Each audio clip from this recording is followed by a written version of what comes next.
BCCI का net worth आज 18,000 करोड़ से भी ज़्यादा हो गया है। दुनिया के सारे क्रिकेट बोर्ड्स का नेटवर्थ कंबाइंड इसके आधे से भी कम है। लेकिन बीसीसीआई की सिचुएशन पहले से ऐसे नहीं थी।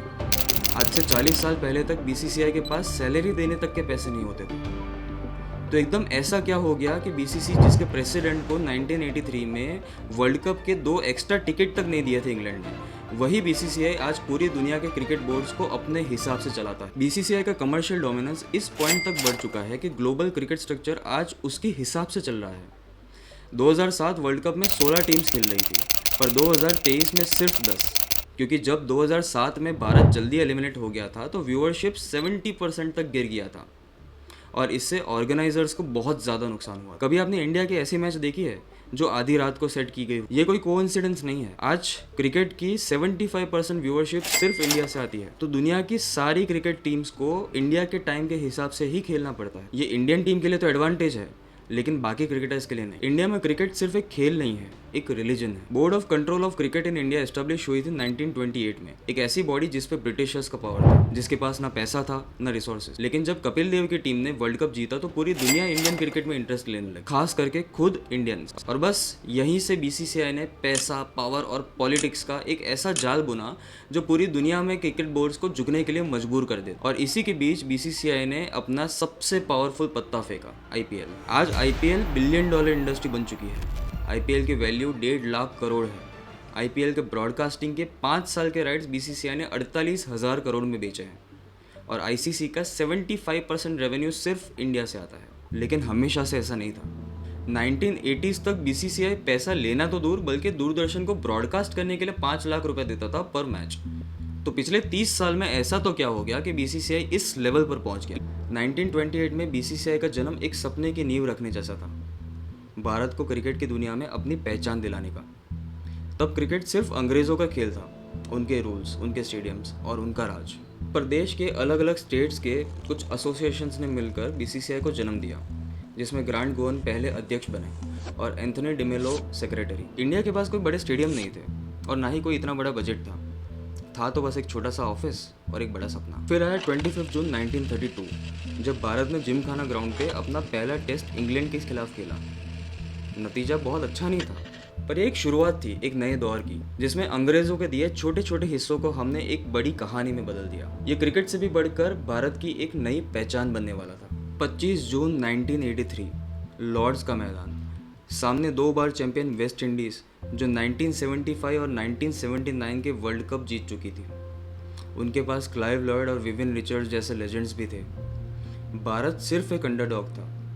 बुक मेकर्स, मतलब जो बुकीज़ होते हैं, उन्होंने इंडिया को जीतने के चांसेस 66:1 दिए थे। सबको लग रहा था कि ये मैच सिर्फ एक फॉर्मेलिटी है, पर कपिल देव की टीम लिखने वाली थी एक नई कहानी। वेस्ट इंडीज़ की पावरफुल बैटिंग लाइनअप को भारत की बॉलिंग ने सिर्फ 183 में समेट दिया। मदन लाल ने विवियन रिचर्ड्स का game changing catch Kapil Dev के हाथों में भेजा और भारत ने 43 रन से क्रिकेट की शक्ल बदल दी। ये सिर्फ एक वर्ल्ड कप की जीत नहीं थी, ये एक तूफान था जिसने हर इंडियन को क्रिकेट के अंदर इंटरेस्ट लेना सिखा दिया। एनकेपी साल्वे, जो उस टाइम पे बीसीसीआई के प्रेसिडेंट थे, उनको फाइनल के लिए 2 एक्स्ट्रा टिकट नहीं दिए थे इंग्लैंड ने। ये अपमान इतना गहरा था कि उन्होंने सोच लिया था 1987 का जो वर्ल्ड कप होगा, जो नेक्स्ट वर्ल्ड कप होगा, वो इंडिया में ही खेला जाएगा। उस टाइम पे इंग्लैंड ऐसा सोचता था कि गेम उसका है तो सारे रूल्स भी उसके होंगे और सारे वेन्यूज़ भी उसी के होंगे। बट 1983 ने सिर्फ एक ट्रॉफी नहीं, स्पोर्ट्स की दुनिया में एक नए भारत को जन्म दिया था। एक ऐसा भारत जो अपनी ओवर पॉपुलेशन से शर्मिंदा होने की जगह उसका फ़ायदा उठाना सीख गया था। 1980s तक मैच ब्रॉडकास्ट करने के लिए दूरदर्शन को बीसीसीआई खुद 5 लाख रुपए देता था पर मैच। पर 90s के स्टार्ट में ये सिस्टम चेंज हुआ। यहाँ से शुरू हुई बीसीसीआई की फाइनेंशियल डोमिनेंस। नवंबर 1991 में जब साउथ अफ्रीका 21 साल के बाद क्रिकेट में वापस आया, तब भारत ने उनके साथ पहली ओडीआई सीरीज खेली, 3 मैचेस, कोलकाता, ग्वालियर और दिल्ली में। और साउथ अफ्रीका ने बीसीसीआई से ब्रॉडकास्ट राइट्स $2 लाख में खरीदे। 1993 में बीसीसीआई ने वेस्ट इंडीज़ के टूर राइट्स ट्रांसवर्ल्ड इंटरनेशनल को $6 लाख में बेचे। 1995 में इंग्लैंड के टूर राइट्स 15 करोड़ रुपए में बेचे और सिर्फ 10 साल के अंदर 1999 तक दूरदर्शन खुद 5 साल के लिए बीसीसीआई को 54 करोड़ रुपीस देने लगा। ये सब शुरू हुआ 1992 में, जब केबल टीवी भारत में आया। कंपनीज ने देखा कि क्रिकेट लवर्स का जुनून क्या होता है। इस ताकत को देखकर कोका कोला और पेप्सी जैसे बड़े बड़े ब्रांड्स अपने प्रमोशन के लिए लाइन में लग गए। क्रिकेट अब सिर्फ एक खेल नहीं था, एक बड़ा एडवर्टाइजिंग का मार्केट बन गया। अंग्रेज जो हमें पहले एक खेल का छोटा सा टुकड़ा देते थे, अब हम उनके ही पैसों से उनको पीछे छोड़ रहे थे। 2003 में इंग्लैंड ने बाकी स्पोर्ट्स जैसे फुटबॉल और बास्केटबॉल जैसे गेम्स का शॉर्ट फॉर्मेट देखते हुए T20 लॉन्च किया और बीसीसीआई ने T20 को अपना एक ट्विस्ट देके उनके खुद के मार्केट के अंदर उन पर राज करना शुरू कर दिया। एक ऐसा गेम जिसने क्रिकेट की शक्ल ही बदल दी।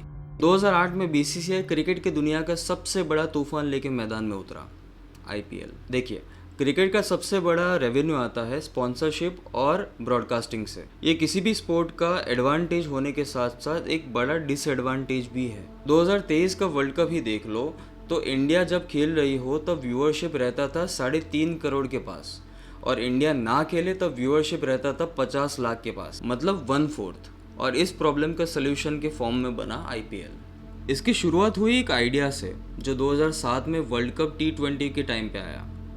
इंडिया ने साउथ अफ्रीका को जोहान्सबर्ग में 5 रन से हराया, जिसमें युवराज सिंह ने स्टुअर्ट ब्रॉड की ओवर में 6 छक्के मारकर दुनिया को हिला दिया। लेकिन इसी टूर्नामेंट में इंडिया अर्ली राउंड्स में नॉकआउट हो गया, जिसके चलते व्यूअरशिप 70% तक गिर गई। ये देख के उस टाइम पे BCCI के जो वाइस प्रेसिडेंट थे ललित मोदी समझ गए कि उनको अब आगे क्या करना है। IPL को क्रिकेट से ज़्यादा एक ग्रांड शो की तरह प्रेजेंट किया गया। बॉलीवुड स्टार्स ने इसमें इन्वेस्ट किया और दुनिया भर के बड़े बड़े क्रिकेटर्स एक ही लीग में नजर आए। ये वर्ल्ड का सबसे यूनिक टूर्नामेंट था जिसने नॉन क्रिकेट लवर्स को भी इंटरेस्टेड कर दिया। वो कहते हैं ना, एक गुजराती किसी भी चीज़ को एक बिजनेस में कन्वर्ट कर सकता है। 2008 में शुरू हुआ IPL का पहला सीजन, जिसमें 8 टीम्स थी, 59 मैचेस थी और 12 करोड़ रुपए का प्राइस पूल था। उस वक्त विनिंग टीम को 4.8 करोड़ रुपीज़ या 5 करोड़ के आसपास और रनर अप को 2.5 करोड़ के आसपास मिलते थे। IPL की स्ट्रेटजी एक तरह से एप्पल जैसी है। जैसे एप्पल कभी दूसरी कंपनीज के साथ अपने प्रोडक्ट्स को कंपेयर नहीं करता, बस अपने पिछले मॉडल से बेटर होने पर फोकस करता है, वैसे ही IPL भी दूसरी लीग्स के साथ नहीं, लेकिन अपने पिछले रिकॉर्ड्स को ब्रेक करने का ट्राई करता है।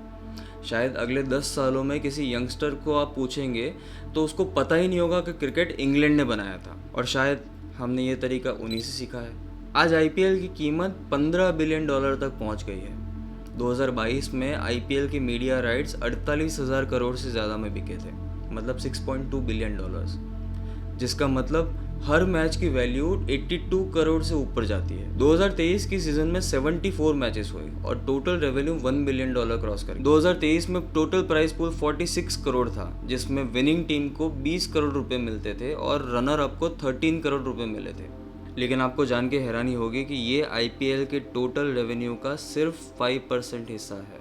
2023 तक ग्लोबल व्यूअरशिप का 75% हिस्सा सिर्फ भारत का है। लेकिन सवाल तो ये है कि जब पैसा इतना बड़ा हो जाता है तो क्या खेल का असली मज़ा भी ख़त्म हो जाता है? अपनी राय हमें आप कमेंट सेक्शन में बताइए।